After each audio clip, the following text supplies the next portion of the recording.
Hi, Mark here with My Engineering. For today's video, we're going to be doing a very quick demonstration video on how to use the Artec Leo, import that data into Artec Studio, and process out an STL file. I want to give a quick shout out before we get going to Douglas's team over at Athabasca University who requested this video. They purchased an Artec Leo recently, and they have students based all over the country in their architecture department. And so they can now ship this video with the scanner to whoever needs it, who doesn't have any experience with a 3D scanner, be able to scan something to get an accurate 3D representation of that object, then send the scanner back. So they're not going to be necessarily experts with the scanner, but they need to know how to use it well enough to get a very good model very quickly. One more shameless plug before we get into the video. You may notice that this Artec Leo is black instead of the typical white. That is because it is housed in our Leo armor. This is an in-house made design that we manufacture ourselves right here at My Engineering. If you want to know more about that, you can always head over to myeng.ca. Let's get into the video. Really nice feature of this scanner is it does have the ability to screencast to a browser. So you're going to be able to see on your screen what I see on this tiny little screen on the back of the scanner while I'm actually scanning. And what I'm going to scan is this little Christmas gnome with an Edmonton Oilers hat. All we have to do when the scanner is powered on in our project screen is pull the trigger once and it will start a new project. It's going to go through its little warm-up sequence, and once it's ready, you're going to see the preview on your screen. So there you go. We're in the preview mode. I just pulled the trigger one more time. And now we're actually scanning. So all we have to do with this type of scanner is literally paint the object. We're going to move all the way around it. This scanner does not require any targets in order to track where it is in space. Well, I just lost tracking there for a second. That's not uncommon when you don't have a lot to track on. You just have to go back to somewhere that you have already scanned, and the AI engine inside the scanner will recognize that and be able to continue. Oh, there it goes again.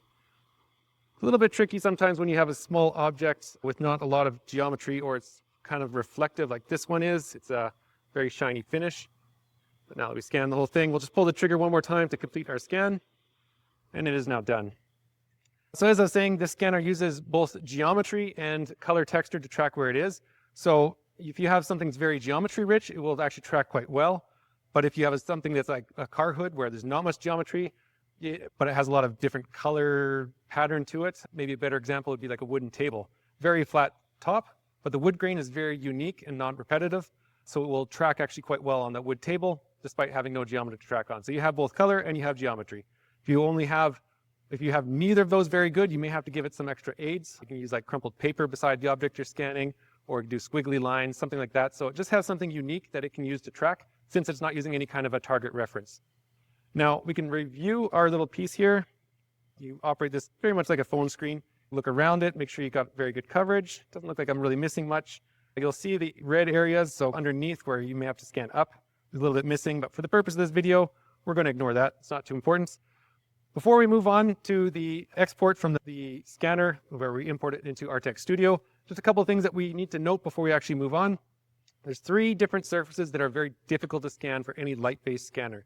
One is going to be very dark matte color because it absorbs too much light. So carbon fiber, notoriously really difficult to scan. The other one would be very reflective, so mirrors, obviously very challenging. But you also have some trouble with certain polished steels like stainless, maybe chrome, where it just reflects the light, it kind of scatters, so you don't get a very good return to the scanner. And the third one that's difficult is anything transparent, like glass, because obviously light passes through it, it doesn't bounce off and come back to the scanner and give you a good hard surface. In any of those cases, you can use some kind of a scanning spray in order to give it a nice matte finish, a solid finish for the scanner to bounce that light off of and get a good reading. We're going to get into the import now. So now that we're ready to import and start processing, I've opened up Artec Studio 20 and I've saved the project as in its own file, project file. So I called it GNOME Video. The reason I want to do that, so you go File, Save As, is that once you've done that step, every single step that you take throughout the entire process is going to be preserved in its current state. So if you go all the way through to the export stage, you have an STL file and you realize that maybe you deleted something with the eraser early on that you actually needed, you can hit undo all the way back to the import stage and start all over. So we want to make sure that we do a save before we actually get going, so it's not sitting in our temporary files. Next step is going File, Import, and we want to go to Import Leo Project. There's two ways that your computer can connect to the scanner. One, if they're both on the same Wi-Fi, they will see each other. Two is if you're using an Ethernet cable. So you can plug your computer or your network switch directly into the scanner, and they will communicate that way. We see our scanner here, Leo number 8. You can double click that, and then you'll see the project that you just scanned. So in this case, I didn't name it on the scanner. It's just called project 1 by default. I'm going to double click that to start the import. Now the import is complete, and we can see the raw data. There is a lot going on here. So you see a little bit of the wall panels back there and the table underneath the gnome. So we're going to want to get rid of everything that we don't need. And so in order to do that, we're going on the left-hand side of our screen to Editor and then Eraser. Now to use any of the eraser tools, you have to hold the Control key. If you ever forget what key you have to hold, there's this little cheat sheet in the bottom left-hand side of your screen that kind of tells you the different button functions. My tool of choice has always been the lasso. You're welcome to try whichever ones work better for you, but this one I just like. I'm going to select what I do want, hit Inverse, and Erase to delete everything else. And then I'm going to do the same thing so I can delete the table underneath the gnome. And so I got a little bit of his feet. That's not a big deal. Erase. We are done with the erase function. Now we're left with just the gnome here. But if you look in, it is a little bit noisy. There's some weird stuff going on. When we go to Tools, so there's 3 steps that you always have to take when you're processing a project in Artec Studio. There's a lot of other steps that you can take, but 3 that you have to take. So the eraser to get rid of whatever you don't want, registration in order to make the fine corrections between all the different frames.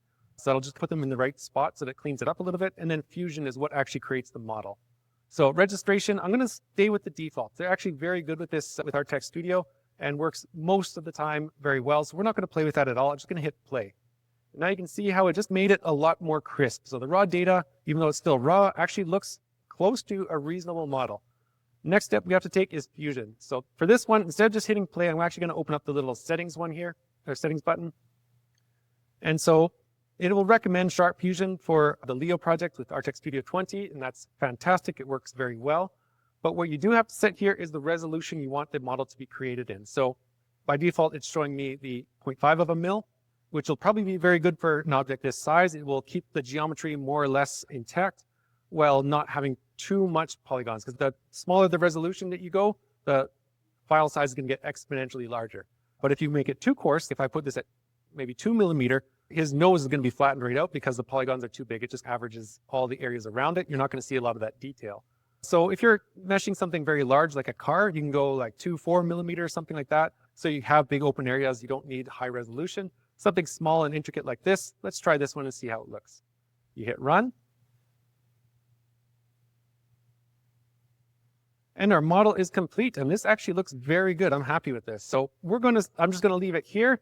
But there's a couple more steps that we can look at briefly just before we actually get to the export stage. So number 1 on our object tree, which is in the top right corner here, if I click on the Sharp Fusion 1, the one that we just created, it will give you the size down here in the properties on the bottom right-hand side, which is, in this case, it's about 13 megabytes. If you had a limitation in the software that you're going to be using this in next, and 13 megabytes is not large, but we'll pretend that it is. So let's say you couldn't have anything that's more than 20 megabytes when you import it. If you were to export this as an STL file right now, it will roughly double it in size. So you can be at like around 26 megabytes. So that was going to be too much for our application. We're going to need to break that down before we actually get to the export stage. So staying in the tools menu here on the left-hand side, right near the bottom is mesh optimization. I'm going to open up that little menu there, and you'll see mesh simplification here. And there's 2 methods you can do it by: linear error, where it will try to preserve the shape of the object that you have, while making the polygons as large as it can without blowing out that tolerance that you set, or by triangle quantity. And I'm just going to focus on triangle quantity in this case because it will still try to keep smaller triangles or polygons, if you will, in the areas where there's a lot of changes in geometry. So let's say where this fuzz is on his hat, but the areas where it's very small changes in geometry, his pants here, it will make much larger polygons. So it'll still preserve the shape of it pretty good overall. But if we wanted to say, reduce it down to 50% of the amount of polygons that are total in this model, we can hit run. It's a very quick process. And now we can see here it's brought from 13 down to 7 megabytes. So when we export this, we can expect it to be roughly 14. It might be a little bit bigger, closer to 20 megabytes overall, but that's going to be within the size limit that we have.